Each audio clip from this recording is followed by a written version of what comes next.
Hello, people, places, and things.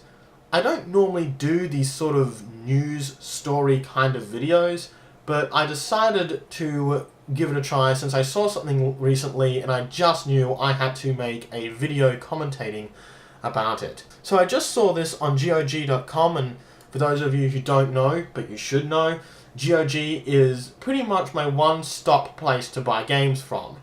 Most people like to buy their games from places like Steam, which is fine, that's cool, that's great, but for me personally, GOG is about the only place I buy my games from. I occasionally buy my games from other places like .emu or the Humble Store, but unless the game is DRM free, I don't usually touch it, for that very reason. Anyway, GOG has recently announced that new games will be coming to their service and they're going to be sold with regional pricing. And this is a bit of news because GOG doesn't normally do this. It's very rare, and as far as I'm aware, it was against their policy. Like, it was not something they did. It's one of the reasons why I love them. No DRM and no regional pricing. Everything was the same price worldwide. The only time they've done this before is when Witcher 2 came out, and that was because CD Projekt Red, who own GOG.com, was getting into some drama with their publisher at the time, and due to legal reasons, they had to sell Witcher 2 for more money in Australia than it was being sold for in the US. However, anyone who bought it in Australia, as far as I was aware, was given a discount on any other GOG game to cover the difference. So, in a manner of speaking, it really wasn't that much more. So even though the game cost more, you know, you could make up for the difference in the discounts you got from other games in the GOG library, which is pretty cool. I'm not sure if they're going to do that again this time. All I hope is that this doesn't become a habit. Reading on the GOG page, they are basically saying that the reason why they're doing this is because the publishers have backed them in a corner, and that they normally wouldn't do this, but for these great games, they're really emphasizing that they really want to do it for the types of games they're getting. And I've been thinking about this, and I thought to myself, what could possibly make GOG make a decision like this? Because, you know, they are one of the most trusted places to buy video games for. In fact, they're the only place I really trust. So again, what is up with this? Well, I thought about it, and I'm thinking, maybe it's one of the major studios. Maybe it's like one of the latest games from EA or Activision or Microsoft or something like that. Because I'm not speculating on these sort of things. Well, I am, but I'm not suggesting that it's probably one of those games. I just can't think of what else could possibly make the guys at GOG want to do this.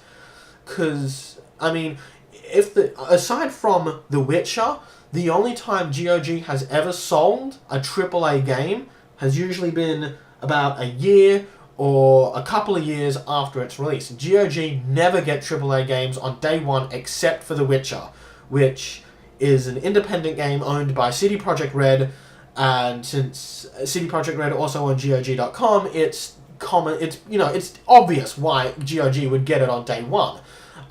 And GOG will be getting Witcher 3 on day one. But why they're introducing regional pricing for these other games, the only thing I could think of that would make GOG even consider doing something like this and upsetting a large number of their fan base is if they were offered this by a major studio.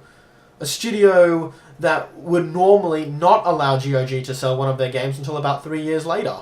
The good news is it'll still be DRM free. GOG is still sticking to the DRM free rules because, God forbid, if they actually abandon that policy, then that's it. I'm leaving. I'm done. I'm done buying video games forever if that actually happens, because, like, I will not get DRM. I will not deal with any kind of, online digital rights management bullshit. If I need to connect to the internet to install in my own property, then you can forget it. I'm not doing it. So, but regional pricing, that's still pretty bad. Not as bad as DRM, but it's still pretty bad. I live in Australia, so I know all about how much we get screwed here. I don't know if we're as bad as Brazil, But I can tell you that Brazil's unfair pricing is due to taxes by their government, whereas our unfair pricing is entirely due to the game industry itself. Our government has nothing to do with the taxes of it. I have looked into this, and I cannot find any evidence that our government has had anything to do with the prices of software or hardware. We do have a GST, a goods and services tax, for those of you who are fond viewers, but it's only 10%. At the very most, it might add an extra, maybe $10 to a $100 item, or maybe even $100 to a $1,000 item. But it would not cause the prices to inflate as much as they have for Australian consumers. I'm kind of worried about this. I hope GOG doesn't make a habit of this, and I hope whatever games come out with this regional pricing is definitely worth it. I also hope that GOG allows people who have to pay the difference, offers those people some kind of discount or some sort of an apology for this sort of thing. I know it's not entirely GOG's fault and they're sort of backed into this by a publisher, but GOG have to bear some responsibility for allowing the publisher to do that and allowing these games to be sold on their service. As I said before, they normally would not do this, so they're already starting to get a lot of negative feedback on the forums as a result of this decision.